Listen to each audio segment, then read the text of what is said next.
Cycle sinking, ये नाम शायद नया लगे, लेकिन इसके पीछे का आइडिया बहुत पुराना और बहुत कुदरती है। ये असल में अपने जिस्म के अंदरूनी आवाज़ को सुनने और इसके साथ कदम मिलाकर चलने का एक तरीका है। आज हम इसी के बारे में बात करेंगे कि कैसे रोज़मर्रा की ज़िंदगी को जिस्म के बदलते मौसमों के साथ हम आहंग किया जा सकता है। अगर ऐसा होता है तो ये कोई इत्तेफाक नहीं है।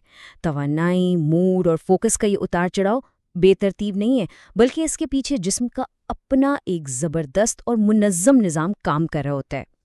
तो आखिर ये साइकिल सिंकिंग है क्या? बहुत ही आसान लफ्ज़ों में ये एक प्रैक्टिस है। अपनी खुराक, वर्जिश, यहाँ तक कि अपने काम के शेड्यूल को माहवारी के मुख्तलिफ मराहिल के साथ मैच करना। मकसद ये है कि जिस्म की कुदरती लहरों से लड़ने के बजाय उन पर सवार हुआ जाए, ताकि बेहतरीन जिस्मानी और ज़हनी सेहत हासिल की जा सके। लेकिन इस बहाव को समझने के लिए पहले इसके नक्शे को जानना बहुत ज़रूरी है। माहवारी का साइकिल सिर्फ एक इवेंट नहीं है, बल्कि ये 4 हिस्सों पर मुश्तमिल एक मुकम्मल ब्लूप्रिंट है जो हर महीने खुद को दोहराता है। एक आम 28 दिन के साइकिल को 4 अलग अलग मौसमों में बांटा जा सकता है। इसकी शुरुआत माहवारी यानी मेंस्ट्रुअल फेज से होती है, फिर ये फोलिक्यूलर फेज में दाखिल होता है, ओव्यूलेशन पर अपने उरूज पर पहुंचता है और आखिर में ल्यूटियल फेज के साथ ख़त्म होता है। और हर मौसम का अपना एक अलग हार्मोनल माहौल होता है। उसे समझने का एक और भी आसान तरीका है, साइकिल को 2 बड़े हिस्सों में तकसीम कर लें। पहला आधा हिस्सा यानी ओव्यूलेशन तक का वक्त, इस पर ईस्ट्रोजन हार्मोन का राज होता है। ईस्ट्रोजन को तवानाई बढ़ाने वाला हार्मोन समझें, जबकि दूसरे आधे हिस्से पर प्रोजेस्टेरॉन का कंट्रोल होता है, जिसका काम तवानाई को महफूज करना और जिस्म को पुरसुकून करना है। अच्छा, हर मरहले की तफसीलात में जाने से पहले एक बहुत ही अहम बात जहन में रखना ज़रूरी है। डॉक्टर नैटली क्रॉफर्ड के मुताबिक ये गाइड सिर्फ कुदरती साइकिल्स के लिए है। जो लोग हार्मोनल माने हमिल अद्वियात इस्तेमाल करते हैं, उनके जिस्म में एक मुख्तलिफ और मुस्तहकम हार्मोनल कैफियत होती है, इसलिए साइकिल सिंकिंग के उसूल उन पर इस तरह से लागू नहीं होते। तो चलें अब इस सफ़र को शुरू से देखते हैं। साइकिल का पहला आधा हिस्सा मुकम्मल तौर पर आराम और फिर तवानाई की तामीर नो के बारे में है। इसे यूं समझें कि ये आने वाले तवानाई के तूफान के लिए बुनियाद रखने का वक्त है। पहला मरहला यानी मेंस्ट्रुअल फेज। इस दौरान हार्मोन्स अपनी सबसे निचली सतह पर होते हैं, इसलिए तवानाई का कम होना बिल्कुल नॉर्मल है। ये वक्त खुद पर दबाव डालने का नहीं, बल्कि आराम और अच्छी ग़िज़ा का है। हल्दी जैसी चीज़ें दर्द और सोजिश में आराम देती हैं, जबकि पालक जैसी आयरन से भरपूर ग़िज़ाएं जिस्म में होने वाली कमी को पूरा करती हैं। और वर्जिश में हल्की फुल्की चहलकदमी बेहतरीन है।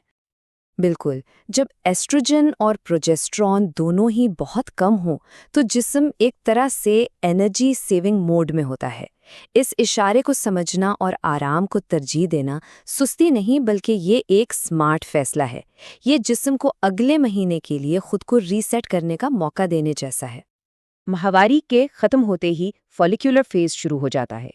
एस्ट्रोजन की सतह बढ़ना शुरू होती है और इसके साथ ही तवानाई, फोकस और एक मुस्बत सोच में भी इजाफा होता है। ये जिस्म के लिए बहार के मौसम जैसा है। ये वो वक्त है जब हिट या वेट ट्रेनिंग जैसी मुश्किल वर्जिशों को अपनाने का बेहतरीन मौका होता है, क्योंकि जिस्म तवानाई बनाने के लिए पूरी तरह तैयार होता है। बढ़ता हुआ एस्ट्रोजन दिमाग के लिए एक सुपर पावर की तरह काम करता है। ज़हनी तौर पर चीज़ें साफ नज़र आने लगती हैं, नई आइडियाज़ आती हैं और खुद एतमादी उरूज पर होती है। ये वो मरहला है जब कोई अहम प्रेजेंटेशन दी जा सकती है, नया प्रोजेक्ट शुरू किया जा सकता है या मुश्किल मसाइल को हल किया जा सकता है। जिस्म और दिमाग दोनों पूरी तरह से एक साथ होते हैं। और अब हम साइकिल के दूसरे आधे हिस्से की तरफ आते हैं, जो एक ज़बरदस्त उरूज के साथ शुरू होता है और फिर आहिस्ता आहिस्ता पुरसुकून होने की तरफ बढ़ता है। यहाँ डॉक्टर नैटली क्रॉफर्ड की एक रिसर्च इस बात को मज़ीद वाज़े करती है। ओव्यूलेशन के दौरान ईस्ट्रोजन और टेस्टोस्टेरोन की बुलंद सतह का मतलब है कि जिस्म ज़्यादा मौसर तरीके से मसल्स बना सकता है। इस दौरान की गई ट्रेनिंग के नताइज वाकई कहीं ज़्यादा बेहतर हो सकते हैं। ओव्यूलेशन साइकिल का सबसे अहम लम्हा है। ये एक छोटा लेकिन इंतहाई ताकतवर मरहला है, توانائی، خود اعتمادی اور لوگوں سے ملنے جلنے کا دل سب کچھ اپنی بلند ترین سطح پر ہوتا ہے۔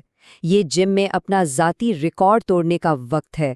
اینٹی آکسیڈنٹ سے بھرپور غذائیں جسم کو سپورٹ کرتی ہیں، اور ہاں، اس دوران پانی پیتے رہنا بہت ضروری ہے۔ اس عروج کے بعد تبدیلی کا مرحلہ آتا ہے۔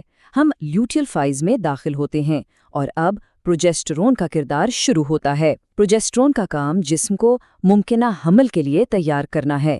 یہ ہارمونل تبدیلی جسم کی توجہ کو باہر سے اندر کی طرف موڑ دیتی ہے، توانائی کی سطح گرنے لگتی ہے اور موڈ زیادہ پرسکون اور اپنی ذات پر غور کرنے والا ہو جاتا ہے۔ لیوٹیل فیز کے دوران خاص طور پر آخری ہفتے میں پی ایم ایس کی علامات ظاہر ہو سکتی ہیں۔ اس وقت اپنے جسم کی بات سننا سب سے اہم ہے۔ تیز رفتار ورزشوں کو چھوڑ کر یوگا یا لمبی واک کرنا بہت سکون دے سکتا ہے۔ فائبر والی غذائیں اضافی ہارمونز کو جسم سے نکالنے میں مدد کرتی ہیں اور صحت مند چکنائی موڈ کو مستحکم رکھتی ہے۔ اور ہاں، تھوڑی سی ڈارک چاکلیٹ بھی اس مرحلے میں کافی فائدہ مند ہو سکتی ہے۔ تو سائیکل کے ان چاروں موسموں کے سفر کے بعد خلاصہ کیا ہے؟ آئیے ان تمام معلومات کو ایک سادہ سی گائیڈ کی شکل میں دیکھتے ہیں۔ یہ چیٹ شیٹ سارے معلومات کو ایک جگہ اکٹھا کرتی ہے۔ کیا اس میں ایک پیٹرن نظر آ رہا ہے؟ یہ ایکشن اور آرام کا ایک بہت خوبصورت توازن ہے۔ سائیکل کا پہلا آدھا حصہ آگے بڑھنے اور نئی حدوں کو چھونے کا ہے، یعنی ہٹ اور طاقت کی ورزش، جبکہ دوسرا آدھا حصہ خود کو سمیٹنے اور بحال کرنے کا ہے، یعنی ہلکی ورزش اور خود پر توجہ۔ اس کا مطلب کم کام کرنا نہیں، بلکہ صحیح وقت پر صحیح کام کرنا ہے۔ تو آخر میں یہ سوال صرف سوچنے کے لیے نہیں، بلکہ ایک دعوت ہے۔ سوچئے کہ کیا کچھ بدل سکتا ہے اگر جسم کو ہر روز ایک جیسا کام کرنے پر مجبور کرنے کے بجائے اس کے قدرتی اتار چڑھاؤ کا احترام کیا جائے۔ جسم کی تال کے خلاف نہیں، بلکہ اس کے ساتھ کام کر کے بہتر کارکردگی، سکون اور طاقت کے لامحدود امکانات روشن ہو سکتے ہیں۔